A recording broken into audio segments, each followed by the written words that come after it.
welcome to another Happy Pod, the only podcast that you are currently listening to.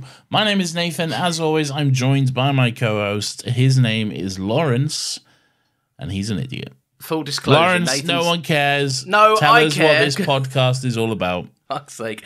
Nathan, this is the show where each week we get together to discuss something in the realm of pop culture. It could be a movie, it could be a telly show, it could be a video game. But the main thing is that we do so without any of the toxic discourse that is oh so prevalent in this day and age. That is very true. What are we doing? Well, today, Nathan, we are creating a podcast about a certain movie. I mean, we've already created a podcast. We created this over 3 years ago now, Lawrence. Sorry, my mistake. We're creating an episode of the podcast. Oh, my God. Okay. And this specific episode that we are creating today is called, as luck would have it, The Creator. Okay. Look, you're in a bad mood. I'm in a bad mood. You're sleepy, and I, for some reason, my entire recording setup just fucked itself. I had to listen to you try to fix your entire fucking life for about 40 minutes before we could even start. Look, you could have got on with something, all right? You could have done some. What you got going on? You could have done some stuff in the background. You could have built some Legos. You could have read a book. You got any Legos or a book? I got both. Well, then you could have done. So you could have done two things. Yeah, you're right. What a fool I am for not doing Legos or a book whilst you was trying to fix your audio software. Thank you for apologising. It's my fault, actually. Look, it's not my fault. My Zoom just fucked up. I have no idea why. You didn't update it, that's why. I did update it. It's been updated. Anyway... We can't be in a bad... Look, peace talks, all right? We can't be in bad moods this entire episode. I'm move excited on, to just talk get about to the the creator. fucking thing. What are we talking about? We're talking about the creator, Nathan. I just said I'm excited to talk about it. Great. You never saw this in the cinema, did you? You saw it for the first time today. Yeah, I saw it today. What do you make of the creator? I saw some of it today. Go on, tell them your sins. It's not like I don't care. But like, you would care if it was me. If you had suggested something and I had done this, you would care deeply. only if it was something that I thought was like really important. Okay, are you showing your hands? No. Okay. No. Like Nathan fell asleep while watching this movie a couple of times. like 3 times. Were they little naps or were they big snoozes? Couldn't tell you, to be honest. I think they were little naps, yeah. But I mean, I was watching it in bed, just on my laptop. That was your first mistake. Yeah, but you know, it is what it is. Were they those kind of naps where you suddenly wake up and you're like, what happened there? Yeah. Yeah, they're the worst. Yeah. So full disclosure, probably missing pieces of information about this movie, but I think it'll be fine. I get the gist of it. There's robots and shit. It is. I mean, it's certainly robots. I can fill in some gaps, or robots, as you claimed last I'll week. say it when I want to say it, all right? I won't be made to be some performing monkey for you, Lawrence, okay? Say robots, Nathan. I'll say it when I want to say it, okay? Right, Nathan. What do you think of this movie, The Creator? Yeah, it's all right, I reckon. Yeah. Yeah. It's nothing special, don't get me wrong. It's pretty good. Okay. It's pretty all right. It looks good. It does look very good. Yeah, it's pretty okay. That's one thing that pretty much, because it's got quite a mixed reception. People either really like it or really are like, it's whatever. But I think everyone is agreeing that it's like, it looks very good. Like, it's a very nice looking film. It's a fine movie. And not like, oh, it's fine. Like, it's fine. Yeah. Like, it's all right. It's not breaking any fucking new grounds or anything. Well, And it doesn't need to. But, like... In terms of what? In terms of, like, plot stuff? In terms of everything. There's nothing new here. It ushers in what I hope will be some lessons for other studios to listen to. Okay. Well, I don't know what any of that means. Well, I will get to it. In terms of plot... I have not studied the full fucking behind-the-scenes making progress of this movie from start to finish, okay?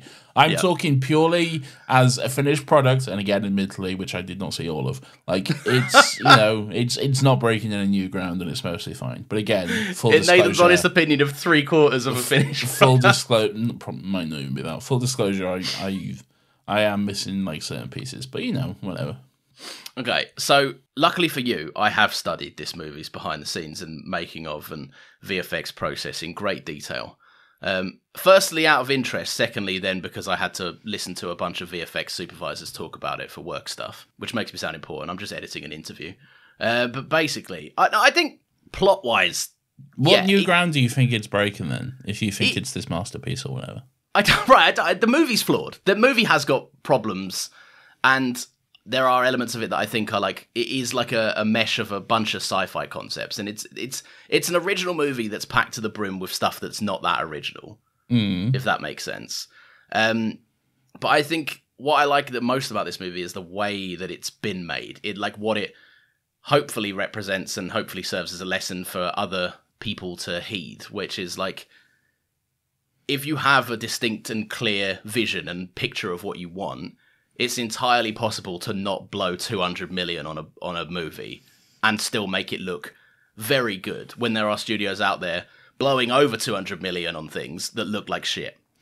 Yeah, okay. But if you're saying you're a fan of the way it's made, but not necessarily the end product, like, I mean, to me, and again, I'm not as much of a dickhead about this stuff as you, but like, okay, yeah. To me, I'm just like, well, then irrelevant, because like, you can make a sandwich and you can make it in a great way and like follow the recipe or whatever, and you do everything right, and you and it's like and the way you make it is the way that sandwiches should be made.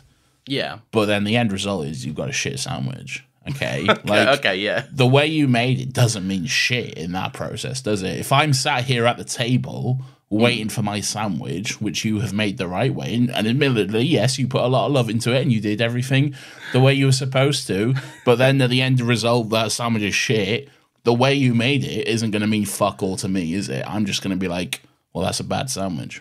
From I completely get your point. From like just a viewer's perspective, but like, I'm happy about what this means for like the prospect of original concepts in movies. Like, okay. I'm excited for all of the stuff. Like, yeah, I absolutely agree that like, if it doesn't appear in the finished product, what is the point? But ultimately, what I love most about this movie does appear in the finished product, which is like incredible visuals made by a VFX team that were treated very fairly and paid handsomely. And like, with all of that being said, like, yeah, it's not a perfect movie, but it's clear that there was a singular goal and vision throughout the process. And I'm glad that like to use your sandwich analogy, I'm glad that like 20 people didn't have to work 7 days a week, like 18-hour days, to make this sandwich possible to look as good as it is. Did the sandwich do well? I actually don't know. I can find out roughly. Because like, again, like, all of that's great, but it doesn't mean shit if it like didn't really do that well. And well, here's the thing. It did. So apparently, right, and this is a very rough figure because it's just from one Google search. Apparently, it's made 100 million at the box office, right? Which isn't a lot of money. No, how much was the budget of it? The budget was 80. Okay, well that's nothing then, because marketing as well. That's not even broken even. I agree, but so no, there's the answer to that.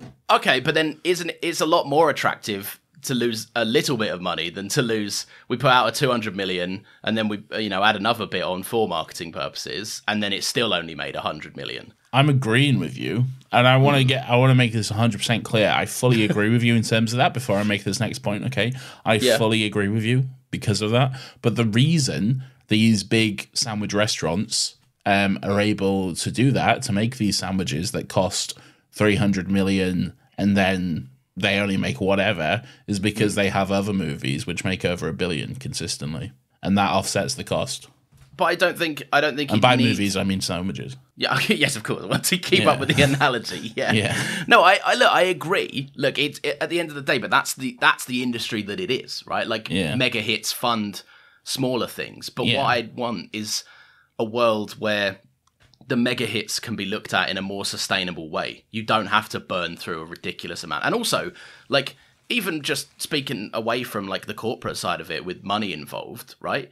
It's just not nicer on a visual effects team. Like, there are studios out there that will, for no reason other than they're inconsistent, they will shoot pretty much everything on a green or blue screen setup in sets that are highly malleable and changeable, because of the fact that they don't know what order this movie might be coming out in, or they don't know if they're going to need to add something into the background of something.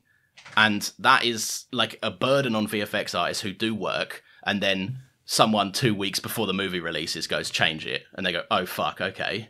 Like, Whereas this is, I just think it's a better practice. Like they were out there. They took a small crew around the world. They physically went to some really beautiful looking locations, and to do that, like, it's obviously a lot cheaper to fly a smaller crew out than it is to build fuck off massive sets every time your idea changes. Like, I don't know. I just like. I like what this movie represents. It's not perfect, and I still think 80 million is an absurd amount of money to spend on anything, but yeah, it's a step in the right direction, I think. This is in no way a small budget movie. Like, no, not at all. Not at all. But it's ridiculous that we actually would... There's a genuinely tangible argument to be made that it is a mid-tier budget because of how blown out of proportion regular budgets have become now. Really? Deadpool was 50 million. Yeah, but then what was the second one? More, yeah. Yeah, exactly. Not much more, though. I think it was about 100 for the second one. Maybe I'm wrong with that. But and there is a part of these budgets as well that are overblown to compensate the stars that they create. Like Robert Downey Jr. paid pretty much peanuts for Iron Man, and then by the time Civil War rolled around, he was like a quarter of the fucking budget just to get him involved. It's true. Yeah, so that there is... I understand why these things do skyrocket, but like... Speaking from a purely, like, I just think this is a clear product of one guy's vision who has worked in the larger industries. Like, he made two of his most successful movies were Godzilla and Rogue One, like Gareth Edwards. So he knows how quickly a budget can be blown on stupid shit. And he has come about and said in a lot of like interviews surrounding this that like he really wanted to just make a big movie, but without all of the burden of making a big movie. He said he wanted to make his like take his student filmmaking tactics and just apply it on a grander scale, which I think this movie achieves really well. It's just like there's like 20 guys running around the world just making this insane fucking thing, and they've got like heads of departments from each thing as opposed to bringing over everyone in every department. What's this thing? Because I remember before it came out, what's this thing about the explosion? Because there was some controversy around, because didn't it like just basically reuse footage from like the Beirut explosion or something? That what in like the intro? I can't have heard of this. I don't know. There was like, because there's a real world actual explosion that like was and I think it's Beirut. I might be wrong on that, but like ended up it was quite bad and killed a lot of people. And there's like cell phone footage of it and stuff, and people have lined it up, and it's like one for one, but like with just some like digital like sci-fi buildings added in the background and stuff. Oh really? I didn't know that. That's got to be the nuking of LA. I don't know when it is. I don't know. I couldn't tell you what it is, but I don't know. Well, I haven't heard of that at all. But okay. Yeah, if they caught controversy for that, then that seems deserved. Don't do that. Yeah, the official trailer for Korea received negative criticism for using footage from the 2020 Beirut explosion as a visual effects plate shot of a futuristic Los Angeles being obliterated by a nuclear explosion. Yeah, so it was LA. Yeah. Well, that's obviously not brilliant. They shouldn't do that. So look, I've just spent the first 20 minutes defending them, all right? But look, I didn't know about that. That's not good. Well, you said like you studied the whole thing, so I thought you'd know about it. Yeah, but I'm from an interview from their point. Like, they're not going to be like, yeah, we did this real dodgy thing in their Oscar push, are they? You haven't done your research then, have you? No, my research is one-sided, but I hadn't heard of that. But like everything else that's going on in this, like in terms of like filmmaking practices, I think is just... It's cool, man, and also like hopefully. So, what are these practices that you love so much? Well, like just what's going on? Tell me about it. So little things like they're not just. It's not just an empty space, and it's not just like two people. Right now, like a common thing, like people were praising the volume quite highly when it was introduced, but now it's pretty much become we're going to put some sand on the floor, and then the volume can do the rest of the work, which is not really how the volume is supposed to be used. And often you can tell. And like there are people that do it better and there are people that do it worse. And I get it's not the tech itself, it's how the tech is implemented. But like a lot of the times, you like think of like Quantumania and stuff. It's so apparent to see that it's just two actors not in the same room against a blue screen or a green screen. And then they've like added a soft blur onto the background so that they can just have the illusion of there's stuff going on. There is a world, but you can't really see it. It's not the focus. But I like that, like they had a VFX supervisor come with them as they did all their travels to shoot this. And like, if there's a sci-fi car, there's a few like little sci-fi police cars and stuff in this. And to help out the VFX guys, they if there was going to be a car in the shot, they filmed the car in the shot. Like, it was like, I think they even said like it was like a Skoda or a Ford Fiesta. They drove it as it would have been driving in the scene. And then obviously that allowed for the VFX team to paint over it, and it gave them like a basis to work off of, instead of creating an entire new asset at probably great expense and stress. But this is nothing new, though. This is what I'm saying. No, it's ushering back in old techniques that we've just abandoned for some reason because of ease. I mean, not everyone's abandoned it. You mainly just but no one gets money to make them anymore like this. No one gets money like this. Is groundbreaking. Again, though, I fully get what you're saying, and I am fully behind you, and I do agree this is good. But what I'm saying is, this isn't really groundbreaking, and also didn't make any money. So, like, if you say it's ushering in this new way, I'm like, but is it? Or are the people who fucking sign the checks going to be like, well, I mean, look at the results. And then, which I do not agree with. Just for full disclosure, I do not agree with that. But no, I know you're being a realist, and it's how the world works. Like, I get it. Like, corporations are going to worry about the bottom line more than anything else. Yes. Also, it did feel a bit gross at times. I was like, we're doing a movie about a fight against AI, and then we're like... We're on the side of AI. Is this? I don't know about this, man. Let's move away from VFX, otherwise we're going to be here all day. I wanted to talk about this, right? Okay. Because this is... Right, obviously this movie was in development for a while, and it's incredibly unfortunate that it happened to come out at the exact... thick of the WGA and SAG-AFTRA strikes. Yeah, it did come out during the boom and the controversy of AI, where it's developed and it's advanced by quite a lot since probably this film was even conceptualized. Yeah. And now it's quite a worry for a lot of people for a lot of legitimate reasons.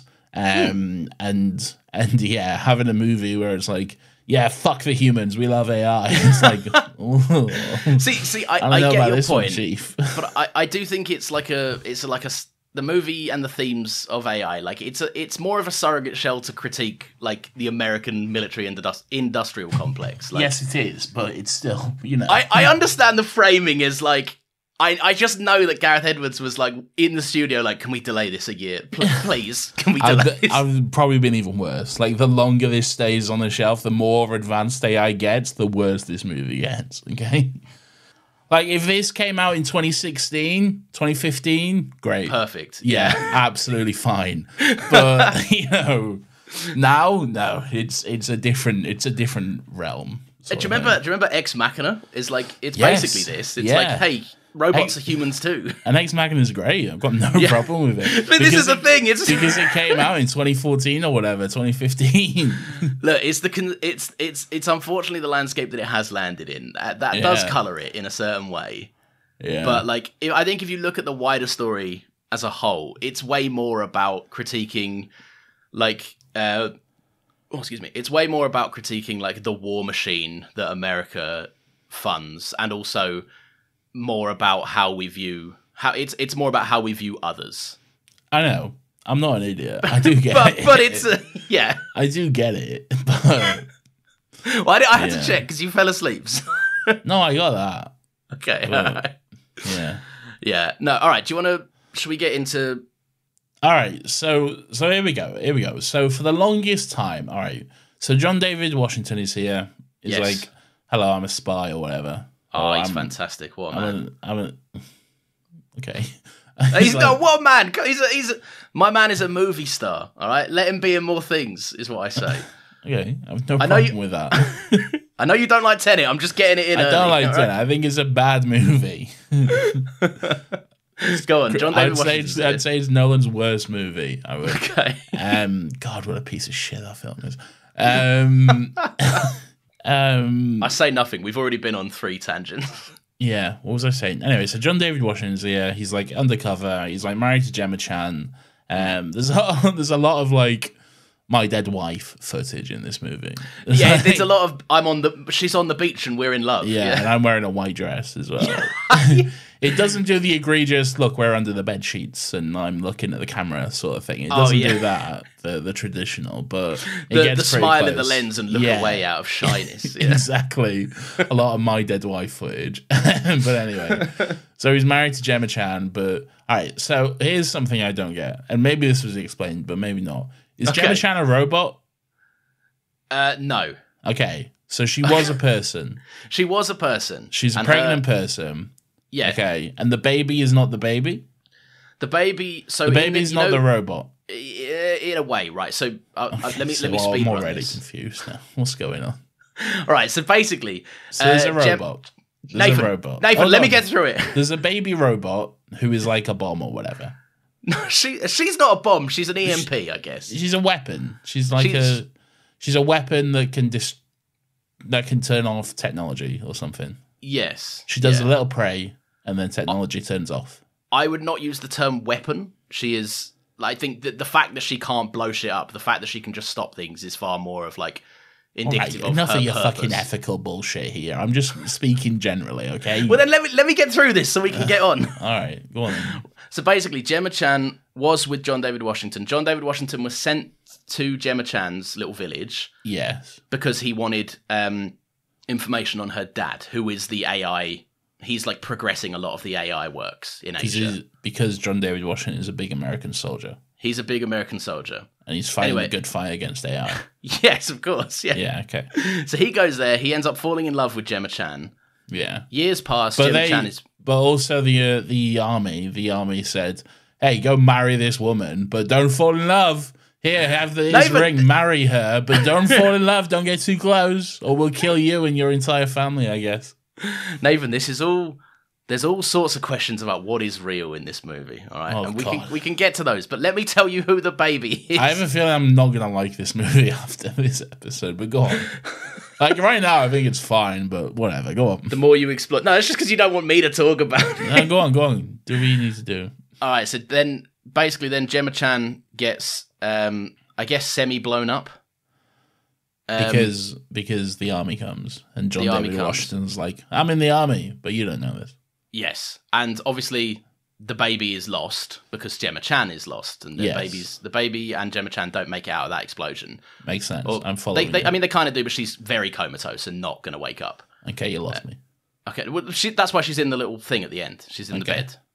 They've got her body, but she's not sure how she's so well preserved. All right, so Gemma Chan blew up, but she didn't, and the baby is gone. No, she'd been working. The baby is gone. The human baby is gone. Baby's dead. But unbeknownst to John David Washington, she was underground scanning her own embryo that she was growing. What does that even mean? I don't know. It's sci-fi stuff, Nathan. She was pregnant and she was like, I got to scan of this embryo. Okay. And making an AI duplicate. So she made a robot baby of her baby before her baby was born. Yes. Okay. So it has it like in a way, John David Washington is the father of this AI baby, and like that. Again, it raises a lot of questions. What's real? What's human? What's not? Like, okay, but that's the thick of it. Yeah. And how much does the baby know? Because the baby is the baby seems it's not a baby, but it's like a 5-year-old kid or whatever. But the baby, a really talented actress, by the way. Very good, yeah, very good for the age, yeah. But the baby seems very quick to be like, oh, I trust you and love you or whatever. Right. Put yourself in the perspective. You've been raised in a bunker, only ever speaking to certain weirdos that come and talk to you and do tests on you. Yeah. So this here comes a man with a gun who is stealing me. Well, yeah, but then from her perspective, she's being taken out of where she's been confined to. This man is showing her the world, whether it's like that or not for him, which it absolutely isn't. There is an element of I'm going to warm to this person who's bringing me all these new experiences. Yeah, and he does start to treat her far more sympathetically as the movie goes on. It's very lion and cub in that respect. True, he does. Yeah. All right. Is there anything? What do you want to talk about? I feel like this is just going to be me explaining some parts that you fell asleep to. I don't know. All right. So, did you like the soldiers appearing through on the ocean, like the poster for Rogue One? Nathan, it was one of the opening shots. Tell me you weren't asleep. No, I saw. I do know what you're talking about. Yes. Okay. Yeah, I guess. It looks cool, doesn't it? Soldiers coming out of the ocean is cool. I don't agree with then all the other stuff. Yeah, that is it? To me, it just seems like bad stuff's gonna happen. I know, but it looks cool. I don't know. Do you know? I think the cinematography in this is very good. It looks. No, yeah, very it nice. looks. I'm talking specifically about the imagery of soldiers coming out of the ocean. Yeah. Like, but you could say it looks cool. The implications are not cool. The implications are war crimes. I don't even know if it does look cool though. This movie looks good. Don't get me wrong. Like, it looks great for a lot of it. But I don't know. That wasn't a shot where I was like, "Whoa, that blew me away." You know. Fair enough. Yeah. No, I get you. All right. I mean, I can just cherry pick some notes. We can talk about some stuff. Yeah, sure. Okay. Did you like the Torchwood resurrection glove? Right. No, this was stupid. This was stupid. I thought this was so fucking dumb, and it's the exact same rules as Torchwood. Like, because in Torchwood, when they resurrect that guy, he's immediately freaking out because he's just died, and he's like, I don't want to die. I don't want to die. So if you're gonna fucking put this guy's conscience in this robot, and then he fucking like do it at least. Move his body so he can't see his own corpse lying right next to him. You know? They don't care, Nathan. They're bad boy Americans. They have 30 seconds to fucking get the information they need.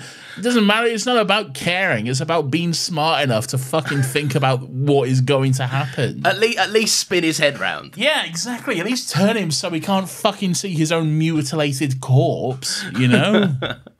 God, what a bunch of idiots. Yeah, no, they are pretty stupid. I do like the concept though. Like, I like and it comes back at the end of the movie for. It's no groundbreaking. It's been done. Like, of course, but everything in this movie's been done. It was done in 2006 with a big metal glove or whatever.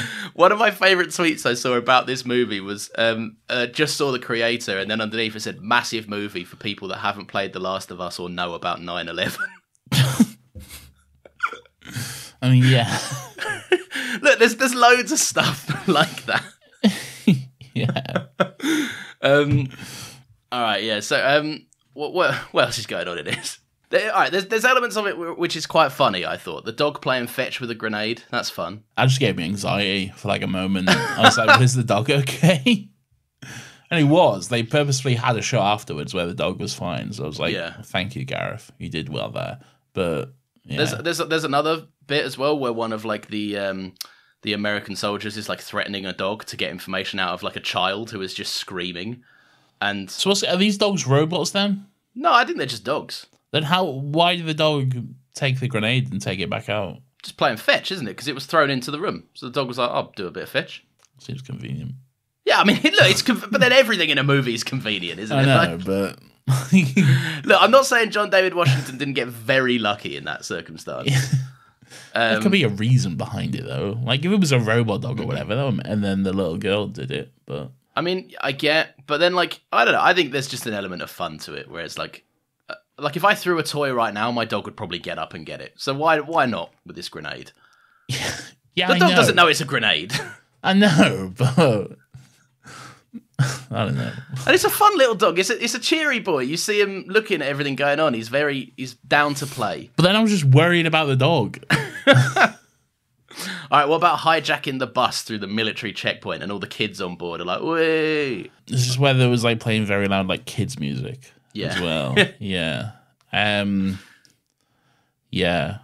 They like shut down the border thing. Yeah. Or Alfie shuts down the border, and then like then the Americans are like, oh no, not the Americans, the Asian police force of like robots and humans are like, open fire on this bus full of kids. That seems kind of stupid. Yeah, I guess it kind of confused me because for a while I was like, so what side is everyone on? Yeah, because, there is a bit of that. Yeah. It's a bit like, so like it's just basically everyone against like John David Washington and the little baby, basically, because like the robots want the baby because it's their bomb, and then the humans and Americans want the baby because they're gonna bomb their big sci-fi ship or whatever. Yeah, and they don't want that to happen. So it's kind of everyone against everyone because John David Washington starts very much on the side of I also got very confused that when he went back as well, I was like, what the fuck is going on here? How much did I miss? Oh no, because he's going back because he's been lied to. He's been told his wife is okay and walking around. Yeah. And he's like, well, then I'm going to go and find my wife. He's not there. He doesn't give a fuck about the mission. He disobeys pretty much every order given to him. Yeah, that's why I was confused, though, because, like, you were fully killing soldiers, and now you're back here. But then he was doing a thing, and, like, I don't know. He was undercover for a little bit, Nathan. Oh, he's also bad at being undercover as well. Yeah, he's quite like his wife was like 2 feet away from him, and he's like, "What are you doing here? I'm undercover. Stop this." That was a very convenient moment of like, when he like faked the shot. I was like, "What's the end game here?" Because your wife is upstairs. She's gonna come back downstairs at some point, and see that this guy is very much not dead. Stupid. Play dead. We'll ignore the fact that you have no bullet wound in your head whatsoever. Yeah. All right, but so his wife Gemma Chan, yes, she's not this guy's son or whatever. Well, she's definitely not his son. She's not this. She's not this like guy's robot daughter. Oh fucking hell! She's not this like robot terrorist's daughter. She is the robot terrorist or something. So no, I think that the information's a bit weirdly given, but my read on it was that her dad was Namata, who is the creator. Oh, he's the creator. He's the titular creator, Nathan. Oh, I he's thought the John David. See, I thought he was being very on the nose and been like, "Oh, John David Washington is the creator because he's this baby's father or whatever." He's the creator of your life. Yeah. No, I mean, there are multiple meanings of it, but I guess, that's the creator is at the start of the movie. It says the creator, and then like a certain, I think I can't remember what language it was, but Namata is the word for creator. Okay. So Gemma Chan is not until later on she is. Like her dad is Namata, but then her dad dies. And at that point, he's taught her everything she knows. Do we see this at any point? No, we never see her dad. We never see her dad on screen. Okay. So since John David Washington has been with her, she has been Namata. Okay. So who tells us that? From a few people. So the flashback of the guy being like, "Here's the ring.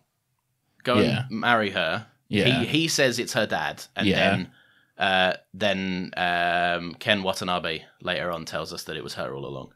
Yeah, so that's what I'm saying. Like, to me that says there was never any dad.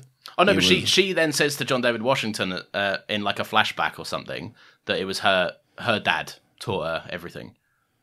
So it's implied that like when her dad died, she took over. But ultimately, it doesn't matter. There's a creator out there doing some stuff until there's not. Okay. Did you like the needle drop of the Radiohead song?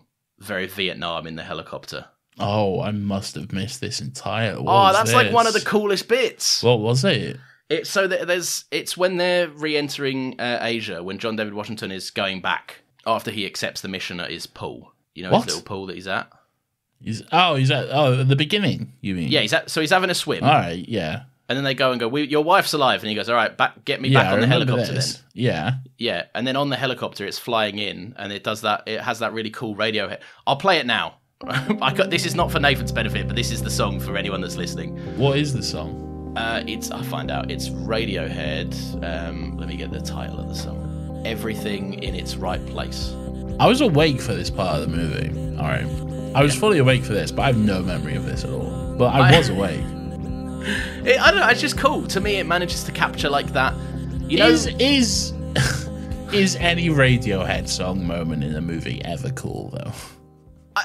I agree that there are some overtried ones, right? I know from first-hand experience there are certain Radiohead songs that should be put out to pasture and retired for good. All right, but this is a cool one. You don't hear this one in movies often. To be fair to you, you did just straight up plagiarize Black Mirror. But you don't know what you're talking about, all right? You need to stop. Okay. You had a hand in it. You were involved. As a voice actor. You were involved, Nathan. Okay. The reason I like that scene specifically, or like even it's just establishing shots that look cool with sci-fi helicopters, right? But the reason I like it is because one, they're real shots, right? Flying over like places like Malaysia and Singapore and stuff. But no, I just like it because it's very vibey and it's very like in the cinema. It was one of them like, you bop your head along to the beat of the song. It looks great. Like the shots are real, which is something you don't often see about like exterior, especially aerial shots over like Malaysia and Singapore. Like, I think they used a lot of like rice fields, which look very good. Yeah. And there's a lot of I don't know what they're called, but the taller fields with the big kind of grass swaying around grass in the wind. Yeah. And it manages to capture this really like Vietnam feel almost. You know how like in movies everyone has those like 5 songs that they just associate with Vietnam. Yeah. It manages to almost recapture that kind of energy, which I just think is it's like, I don't know, there's a couple of Rolling Stones in there. Yeah. Like, yeah, it manages, I think, to, and that's why I think Gareth Edwards has quite a keen eye for stuff like this, right? He captures that feeling, but like the sci-fi future-esque equivalent of what that would feel like. Yeah. Which I just think is really cool. I think Kong Skull Island did it better. I think Kong Skull Island did it. I think Kong Skull Island did it better. Yeah, but that was just Vietnam. But if you want Vietnam vibes, and then also you get the bonus of Monster Movie, which is, as we know, the peak of cinema. Yeah. Then it's just so much better. Look, I'm not about to slander fucking Kong Skull Island. That's my favourite one of the bunch. But I don't know. Yeah, I see what you're saying, but that is just Vietnam soldiers doing exactly what the Vietnam scenes are going to be. Yeah. Yeah, I don't know. Looks fine. I want to ask you this, and this is not meant to sound knobby at all. Oh, here we go. No. Lawrence is going to, which means Lawrence is going to say something knobby. Yeah, I mean, maybe. No, because I was thinking about that time we talked about The Incredibles, and that I told you about that moment where Dash runs and the score kicks in, and it's very special. Yeah, but that's a very specific moment for you, though. Absolutely, but there's no reason. It's not sentimental for me. I just have always liked that moment in the movie because it stuck out to me. And the question I'm asking is, there like what moments can you like picture in your mind that you like remember going, fuck, that's cool? So like just imagery and vibes. There was nothing in this which stood out to me that was like, oh, that's cool as fuck. Okay, yeah. And again, granted, I was asleep for probably about 10 minutes or so. But, it might have helped if your eyes were open. It does help to see. Yeah, but like in other stuff. I'm not trying to put you on the spot. I'm not trying to trap you at all, I promise. No, I know, but I do have an answer. It's just going to make me sound really dumb. But there's a scene. Oh, this is stupid. This is not going to help the fucking... The popcorn versus pigeon allegations. At all. But there's a scene in Jurassic World of Dominion where... Oh, you've already lost. Go on. Where the dinosaur, the T-Rex, like, walks into the park or whatever. And there's like this circle statue, and it just basically makes the Jurassic Park logo for a second. That is cool, though. It is cool, yeah. It's a cool moment. Yeah. What else? There is definitely fucking like the one that I always like would fall back on, and I think I vaguely remember you saying this was one of the moments you actually enjoyed from the movie. Was the fire truck in Tenet. Like, just certain things on screen that make you go like, oh, that's kind of cool. That looks cool. Yeah. Yeah, but no. Yeah. But, like... but that's like... that's like finding a good chip in a pile of bad chips, though, you know? That's like... I think needle in a haystack is what you were looking for. It's like going, oh, at least there's something here, you know? Are you hungry? All these sandwiches and chip metaphors. Maybe, yeah. I don't know. But, like, I don't know. There are definitely moments like what you're saying, which, yes, there are moments for me in movies and TV shows, but you've put me on the spot and I just can't think of any. No, that wasn't my intention, but, like, because I do think that, and I'm not saying you're one of them, but I do think there are people out there that, like, just don't connect in that way. Last Jedi, fucking Snoke's been cut in half. The fucking moment of that lightsaber coming towards Rey, just when we see the lightsaber, Rey's hand just grabs it. From that great, moment, for the next like 10, 20 seconds or so, she gets up, her and Ben stare at each other. Yes, I call him Ben. Her and Ben stare at each other. There's a moment of, are we doing this? Are we fucking doing this? And then they do it. Which is, of course, kiss and make out because they love each other. I missed that scene from that. I like that shot for the two fingers that just pull the lightsaber out of him. Sexual, very sexual, that movie. I mean, horny, but I'm not even joking. It is. No, it is. There are it's horny very moments. erotic. It's very erotic, that movie. Why do you think he's got no shirt on, boys? It's horny. He's got to get those titties out. Oh, remember the wide allegations for poor Adam Driver. He is wide. What were people calling him Ben Swolo? Yeah, but that was more because of that meme.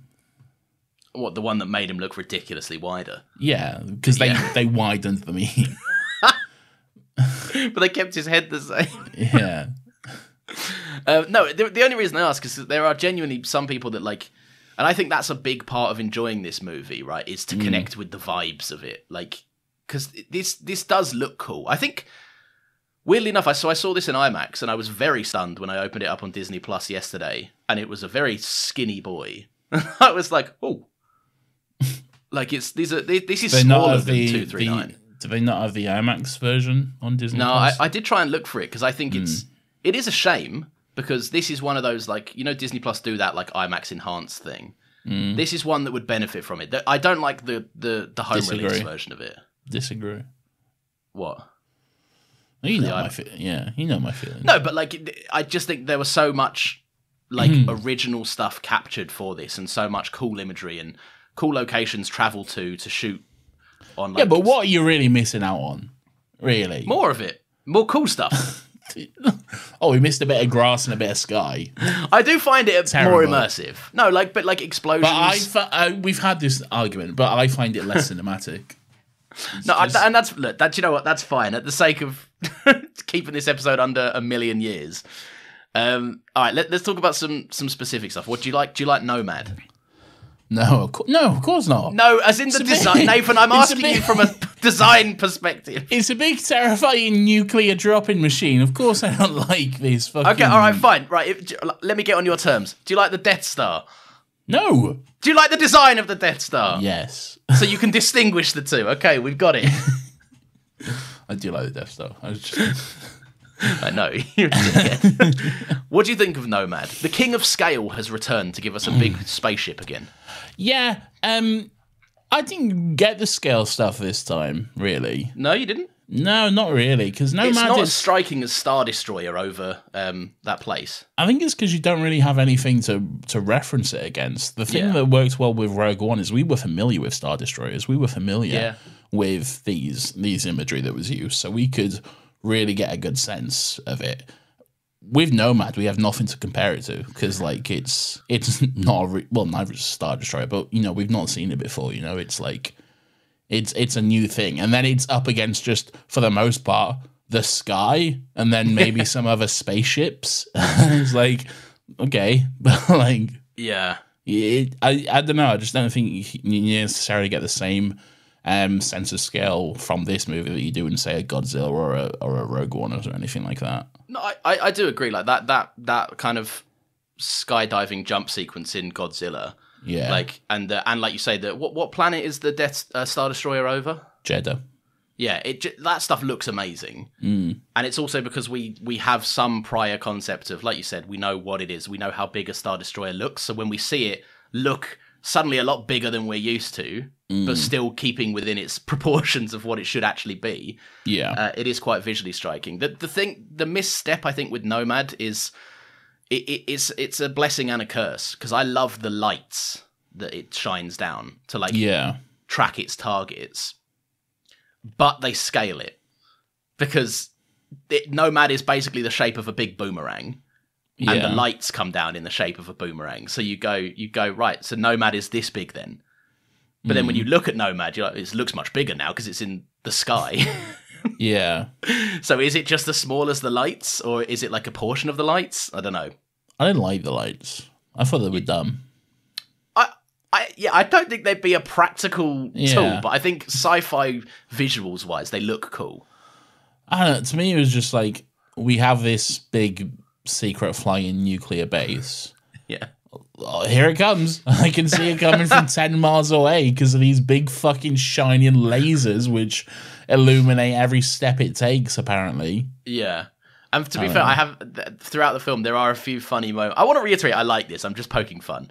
But like, there are some funny moments where you're like, you see those lights and you're dead. I'm like, well, unless you have a helicopter, in which case you're very fine. Yeah. Because John David Washington escapes those lights about 100 times. It's true, he does, yeah. Yeah. But like the design of it, it's very like, I like when you get in the third act, it's very white and shiny. I like the inside of it, there's like, it's not just a space station, there's like labs, and there's also like a place where they're growing like plants and like grass and stuff. I don't really know what for, but I just think it looks cool. Yeah. Why did John David Washington need to wear a spacesuit inside it? I think it's because he was wearing his... he had to open the doors, didn't he, to get all the soldiers out on the shuttle. He opened the airlock doors so that they all flew out. Was he not fine after that? Yeah, but then you're not going to... You've got 10 minutes. You're not going to sit there and be like, right, better get into my comfies. You're probably going to be like, right, I'm in what I'm in. Yeah, no, I know, but maybe I'm wrong, but to me, it just looked like he was walking about the space station being like, I need to breathe, I can't breathe. But yeah, I think that's part and parcel with the panicked performance of it all, I think. Yeah, maybe. He does have his helmet off for a large portion. The ending felt very rushed to me. I will say that. Oh, do you reckon? Okay. Yeah, like from fucking the army have the girl bomb, the army have the baby to Nomads, all of that. It all felt very quick, I thought. It felt like there was a lot of stuff cut out, I think. I'd be inclined to maybe some stuff for the AI stuff, but this was... I mean, they're never going to tell us one way or the other, but the marketing and push for this movie and the desire of it was that it's a singular vision, unchanged.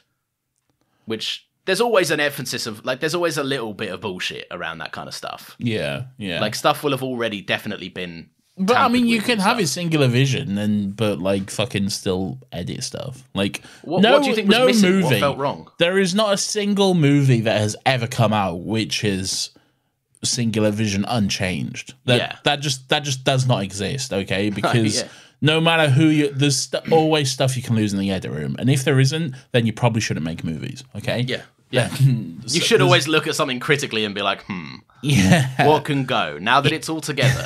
Yeah.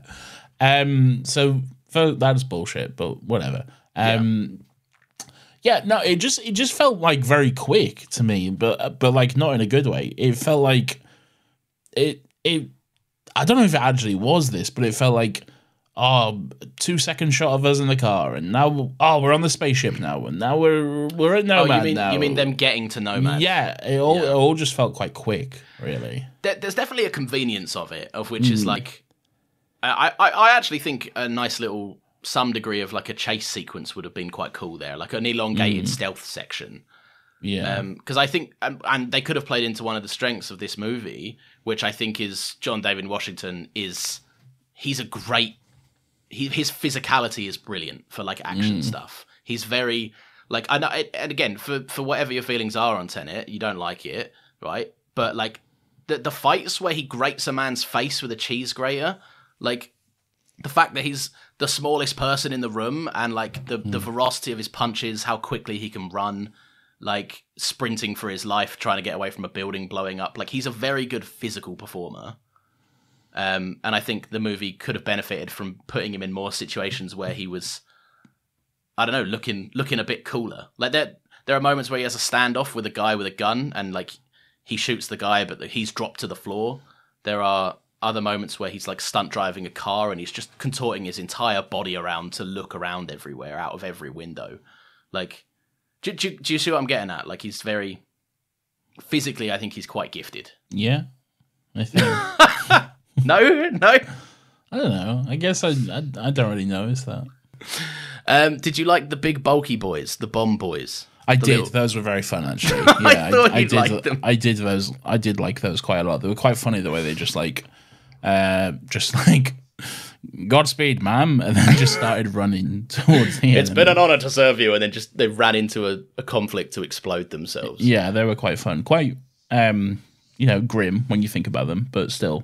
Yeah, I mean, but that's the larger point of the movie itself, isn't it? It's just... Also, for the whole fucking the army and the military and the US to be like, their whole thing is like, oh, no more robots. We hate AI. They sure have a lot of fucking robots. Yeah, Mate, like their combat vests are all very like they have a mech suit. They have a combat vest that is entirely made up of tech. Yeah, their guns work differently because they've got like some sort of. It's a bit more Call of Duty futuristic sights on it. They have the. I mean, but that larger point, the bulky boy bomb boys, that's the larger point of the entire movie, right? It's just the only use we can think of you is to give you sentient legs so that you can run somewhere and then explode. Also, how is that better than shooting a missile? It's not. I don't know. Exactly. I don't quite. I guess it's just to like get through a barrage or something. It's so much slower and impractical. Just shoot a fucking missile. What and are you it doing? talks to you before it goes. Exactly. It's on fucking legs, mate. What are you doing? How is that better than a flying missile? That's so stupid. Look, maybe they don't always have the infrastructure for the missiles, but I do. Bullshit. They have the infrastructure for a big fucking flying nuke machine. No, but they're in the back of a Jeep, aren't they? So they're like, let's. All we've got is a couple of these little R2D2 fucking RPG, types. Fucking rocket launcher, whatever, man. Come on. I did think you'd like them. I watched them again yesterday, and I was like, Nathan will like this design. I do like them. They're pretty fun, but they are stupid. All right. I don't know. Do you want to? Is there anything else that stood out to you? Like anything you can? No. Because a lot of the stuff I've got is mainly kind of stuff we've already touched on, like the larger themes of it all, like the debating of whether, you know, if John David Washington and his wife's love is real, then why is an AI that can also feel love? Why is that not real in comparison? That kind of stuff. Yeah. But I feel like we can get into it, but I feel like anyone that watched it kind of got... Those points weren't subtle. Like they were very much, this is the point of the movie. Why was his wife suddenly back at the end? What's going on there? I think I missed something there. So that's the Torchwood death glove. So okay. you know when he went to see her in a coma and turned her off? Maybe. So when the military woman... She was like, oh, fuck, right. Gemma Chan had just been killed. She'd just been turned off of life support. Yeah. And then the military woman came in and was like, I want to find out everything this woman knows about AI or whatever. Yeah. And then put a chip in her head so that she could do the resurrection glove Torchwood thing. Yeah. John David Washington grabbed that. And then on Nomad, there were like, where they'd obviously been experimenting with AI, I guess, to get AI to win the war for them against AI. That Stupid. Was Alfie put the chip into an AI that was Gemma Chan, based off Gemma Chan's likeness. Yeah. So it was his wife in the way that it had all of her memories and feelings, but that's why she was alive again. Right, okay. She wasn't alive. She was a robot. And I also think that's, again, the larger point of he spends the entire movie being like, I wish I could hug my wife again. What I'd give for just one more moment with my wife. And then the movie also starts with him being like, AI isn't real. It's just programming. It's not real. It's not anything that's real or you should give a fuck about. And then he ends the movie very happy that he can die in his wife's arms, who, by his own logic at the start of the movie, isn't real. So yeah, I quite like the ending. I do know what you mean about it feeling a bit, it does rush its way there. But you've got some good performances. I think you've got the goodbye, like the I love you in the like the airlock of the escape pod thing. That's all very touching, I think.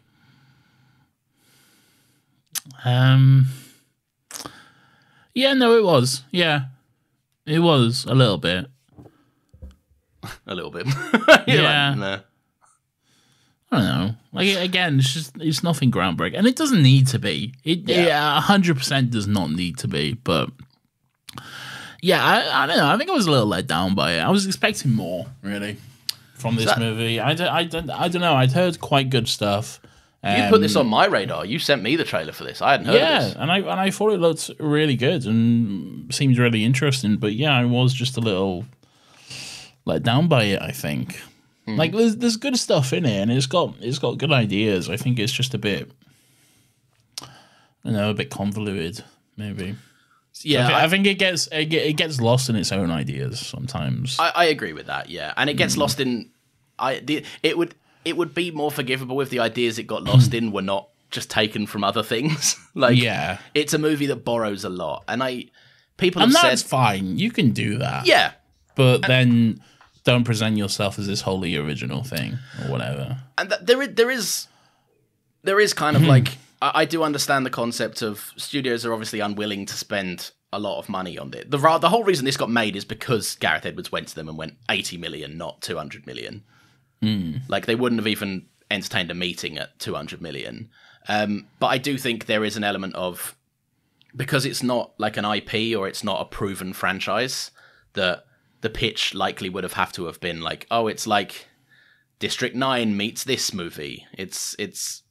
They would have had in the pitch meeting for it, and I guess producers' interference throughout probably would have been like, well, let's gear more towards this kind of idea. Let's look into this concept. Yeah. Just to try and be like, well, people liked District 9. People liked, other stuff. I'm blanking on other examples, but like, they would have had to have made... It's an original movie with some unoriginal ideas, because that's the only way it was going to get made, is if it reminded people of other stuff that they did like, if that makes sense.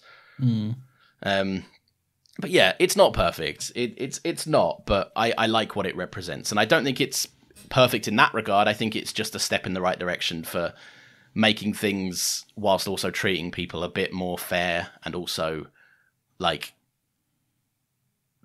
it feels more long-term sustainable to do it this way, rather than to keep blowing 200 million on stuff that doesn't even touch the sides. And reusing footage from real-life tragedies. Oh, yeah, obviously I love that. Yeah.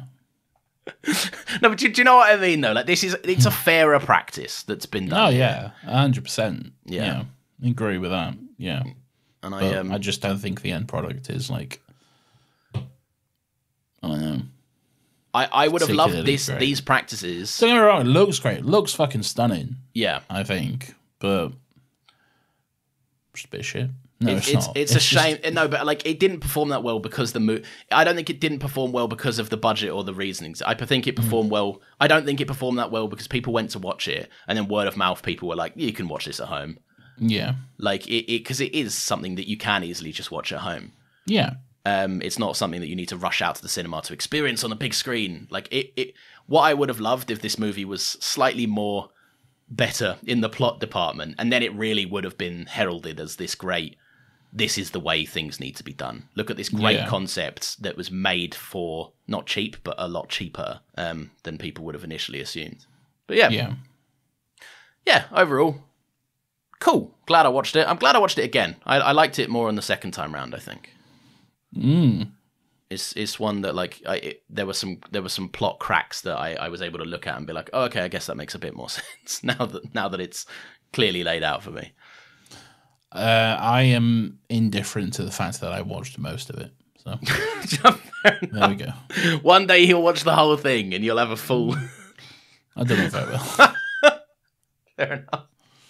Have you got any little things? No. I have two. We'll be quick. First one is Ken Watanabe is great. I like him a lot. Oh, yeah, he's good. Yeah, he's great. He's always good as this little sage old man that provides you nice wisdom. Yeah, he loves Godzilla. He's great in Godzilla. He's the one that says let them fight, isn't he? Yeah, he is. Yeah. And also the second one was, what accent is Gemma Chan doing? British, was it? Was just doing a regular I British thought accent. so when I first watched it, but I'm almost certain I picked up some like New Zealandish twangs.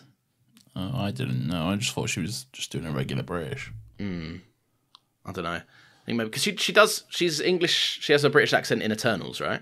She is British, yeah. It's just a regular accent. Oh yeah, but she uses her voice, her normal voice. Yeah. Yeah. So I don't know. I need to.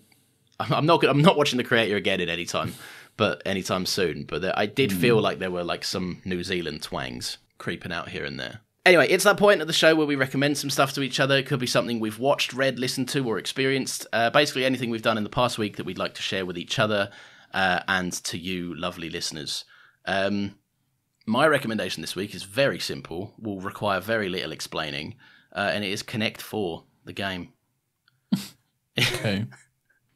I had a fairly like relaxed weekend, and you know when you do, like, I tidied the house, and then I was like, I might play some games. Then I got bored of the games, because I'd been playing them for like some time.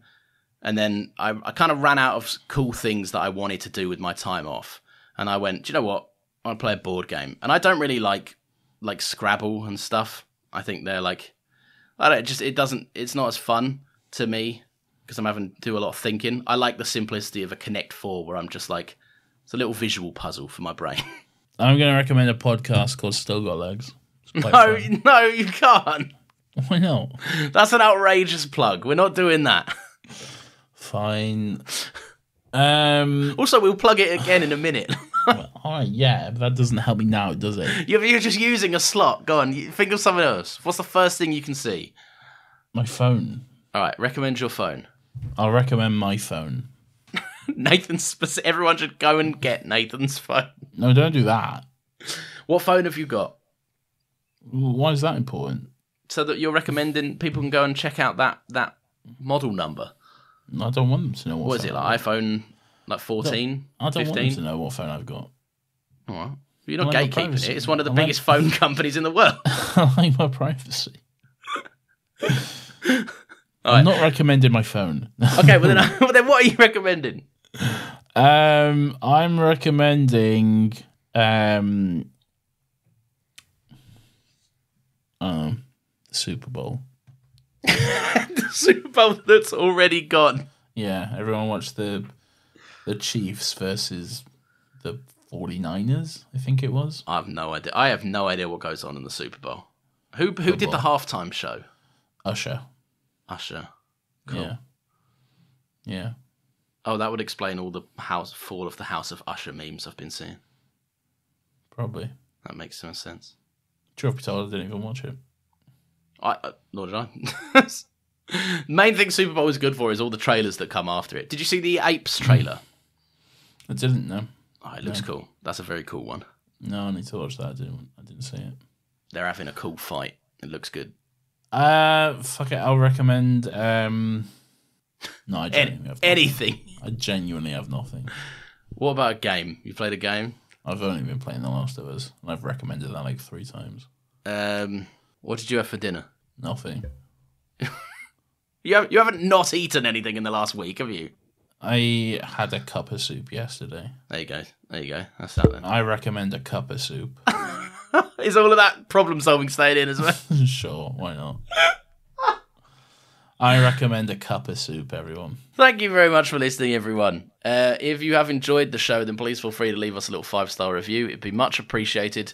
You can do that on your podcast platform of choice, but if you do it on Apple, you can write us a nice little message as well, which would be good. On Spotify, they're also doing a little question. They might ask you, how did you find this episode? We still have no idea where those go. So you can either do that or not. You can also give us a little follow on Twitter. We are at Another Happy Pod. That's where you'll get post reminders for new episodes that go up every Friday at 10 a.m. It's also a place where you can suggest topics by following the link in our pinned tweets. No promises, because we've also just done one. We did one on The Thing last week. So go and listen to that if you want to know our thoughts on that. Nathan, we have another podcast as well, don't we? We do. It's called Still Got Legs. It's our Doctor Who rewatch podcast where every week we watch and discuss an episode of Doctor Who. And sometimes we do so for 4.5 fucking hours. So go check that out if you want. It's a good bit of fun. It is. It's a very long, good bit of fun. You can also get excited because next week we're going to be doing this. You all right? Yeah, I've got a flat tire. Take my bike. Hey, that is so kind. Thank you. I'm sorry I don't know your name. I'm Felix. Oliver. Oliver. Oliver, I love you. I love you. All right, cheers, Ollie. It's Murder on the Dance Floor. Oh, it is Saltburn, yeah. That's the only thing I know about that movie. It'd be hard not to know that about that movie. That movie has made that song very popular again. Wahoo, it's not Mario. Nathan, do Wahoo, it's not Mario. Wahoo, it's not Mario. Nice. Right, we'll see you next week. Thank you very much for listening. Goodbye. Didn't even say goodbye. You're done.